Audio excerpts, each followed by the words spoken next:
Hi guys, it's Jeff here from Discovery Floats, and today I'm going to take you through a pretty much standard 2-horse angle.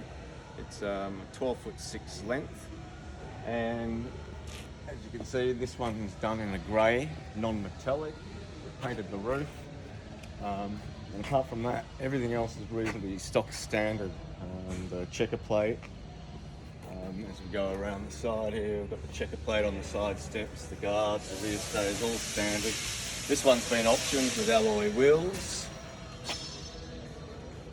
and I'll show you inside through the access door. So we've got the full divider at the front, and as you can see, there's no tack box in this, and we've got the fixed bays, not adjustables in this one. So we've extended the middle head divider at the request of the client. I'll just bring you around the back.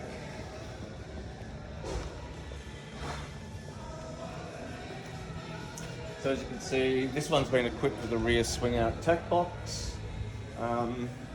Looking in the float, usually that's standard is a rear rump rug rack, but again it's been deleted at the client's request. They're racing people, so they don't really want much in them. Yeah, so standard height. And we've got the gas lift up door, which is standard with the holding bracket. And the standard height internally is 7'4". And we've got everything that's gas strutted from the tailgate, the access doors, and so on. And that's about it, guys. So we'll speak soon. Bye.